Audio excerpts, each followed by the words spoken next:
So I heard something that I thought was actually kind of humorous, and I don't know who said it, but it goes like this. Ideology is what happens to other people. We never have ideology, right? We've got the truth, and other people have ideology. You know, um, I am not a big fan of truth. That sounds strange to say that, I know.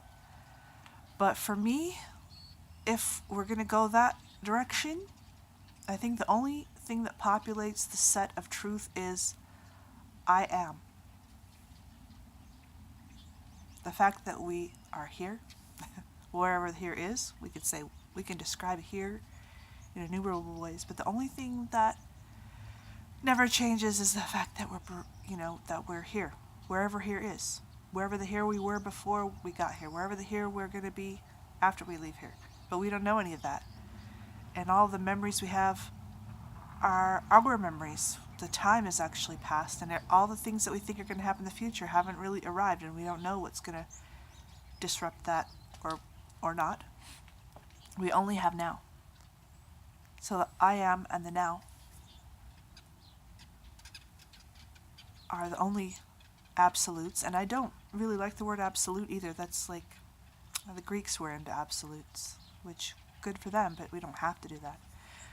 So everything else is malleable, and I just find it really odd and really disingenuous, really a lack of imagination and boring that the thing that we figured out to arrange and create and do with the playdough of life and of the universe is we created a planet of bloodshed and war and oppression. Like, that's dumb. It's dumb and boring. That's what we managed to do. Everything else comes and goes, and even things like people tell me, well, what about 2 plus 4? That never changes. Well, in base 10, yeah, but if you don't have base 10, you might never even get to 4. I don't know. It's like everything that is in the universe just is. We're the ones who put categories on it, who dissect it, who make a meaning out of it. And we can. It's not wrong to do that. That's what we're kind of supposed to be doing. It's supposed to be a playground. It's supposed to be the dance. Rasa Lila, the dance of the gods.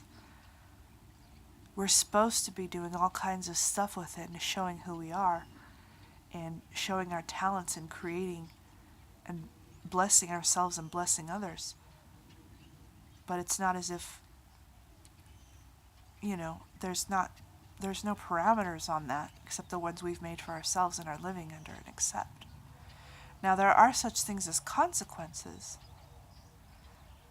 And sometimes maybe this, we can, the things that we choose to do have consequences. And do they have consequences of oppression and bloodshed, or do they have consequences of life and freedom, for example? And so that's what I take note of. It's not whether it's true by some measure. It's true because it was written in a book, or it's true because they've been doing it for thousands of years, or it's true because someone with a weight of authority, which is just an agreement we all have as well, because we are our own authorities. And but it's like, that's what's scary. We want it to be somebody else besides ourselves, because it's scary to be ourselves sometimes, and we don't sometimes trust or like ourselves, and I get that, been there, done that, still do that. What if we all just listened to ourselves and did what we heard there? We can't have that, And anyway, but ideology, yeah.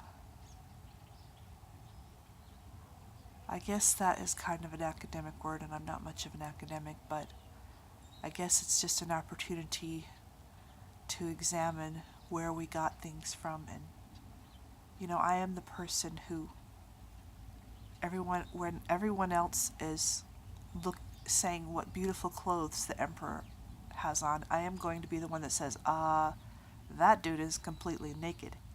So I actually invite you to join me in seeing more naked emperors and lay down ideologies of any kind. And, it's important to carefully select what you are thinking and feeling and the beliefs and paradigms that you hold, and I do that. But I've done it with my eyes open, or as I imagine, and keep trying to learn. And I try to do what's called a minimum paradigm. A minimum paradigm. We do not interact with this. The physical world is, and I don't even like the word physical, but what is here in this world is. But what we call it and the story we give it is us, the filters, the perceptions, the things that we can see. Sometimes when people, those experiments where they say, okay, we want you to watch the guy make the three throw or whatever. And so you're concentrating on the guy doing the three throw, and then after the video they ask you, did you see the gorilla in the basketball outfit? And you're like, what gorilla? Because you were concentrating on something else. So the filters, the paradigms, the things, we get to choose those. But we don't have to have huge ones. We don't have to have weighty ones with answers for everything. And if you go to my What I Believe videos playlist series, you'll see the beliefs that I've chosen. And I kind of try to stick to those because everything else can change and everything else might need to change. This world is so overwhelmed with story, and we keep trying to find ourselves in the position of the story and have it make sense. We want it to make sense and reconciled. If you've got a story that's been reconciled very well, it's probably not, well, none of them are real. They're all what we want to live in. And then we get the consequence of what we've chosen to live in, because we can change any piece. We can switch the lens any way. Doesn't mean every way is going to lead to peace.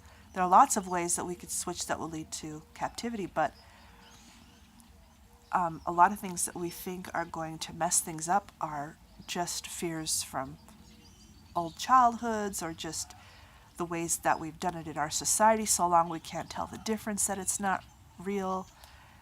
And I'm not one to call the world not real or to call it an illusion. I think the world is very real. I think that because it's what's here. It's what's here and now. The nature of it, I think, is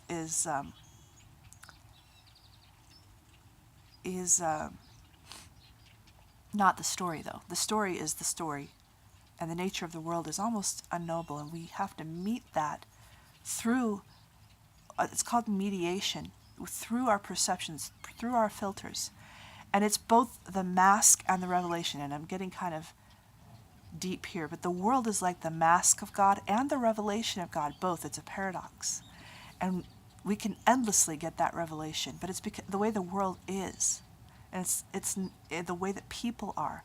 God is in us, it's in everything to me.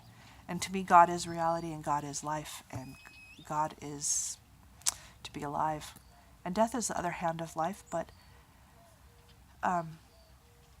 you can have a sacred death and you can have a miserable death. You can have a sacred life or a miserable life. So sometimes the word death gets misused too. That's another video for another esoteric discussion. But, when you pick up a rock that's yellow, the rock is there. But some people might think it works as money, gold. Gold is a rock. Gold is a rock, but we could use it for money. Some people might think it works as a tooth. Some people just think it's a rock. Some people might think it has a spirit in it and might say, hello, brother. So the rock is what it is, but who we are as we meet with it is our paradigm. And that's the paradox of the world. But try not to find the right ideology, because it will elude you. Instead, just breathe and be in the moment. And this is what, Zen, people who practice Zen and people who practice mindfulness and people who, some Buddhists or some people who practice Buddhist principles, And it's not as much about meditation, because I don't meditate as far as, I mean, I can't sit still for an hour. That's just not me, or whatever, you know. But a little moment in the morning to connect with not what I think, not what I'm feeling, but just what is. You know, the way that my dresser feels, the way, the smells maybe that are in the air, the way the light is coming in through the window, and the way that the sensations that I might feel in my body at that time, for better or worse. What is. And peace has to come from what is. Because if you try to fit together all of the ideologies in the world, there are millions of them, because in some ways we're all carrying our own. There's billions of them. And peace is not going to come by matching those all up and all having the same one. That's not peace. That's the opposite of peace. That's a compliance. Even if it could happen, it's a compliance. And compliance is a good way to get to misery. But if you just can take people and the time, the things that are happening, taking the good and the bad, and sometimes the good isn't as good as you thought it was, and sometimes the bad isn't the bad, because they can, all the things that happen, without calling them good and bad, can lead you places, can lead you to the next beautiful thing or the next gift. To me, I call it's all God. It's all God, because it's all your next gift.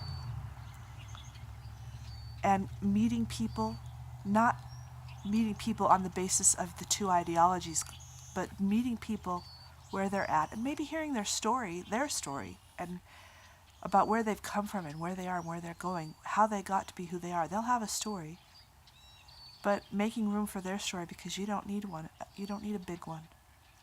And I like making a story because it's fun and you can, but I'm very careful to understand what my story is, and that I did make it, and that I'm responsible for it. And I have the privilege of making that story, but I don't want to make a story. I want to make a story that's a blessing to me and other people. See what I mean? So don't let ideology happen to you. Save yourself. No. So, yeah. So think about those things. It's an endless subject, but there's a primer for you to get you thinking. And I'm sure I'll talk about this again. I'll see you later.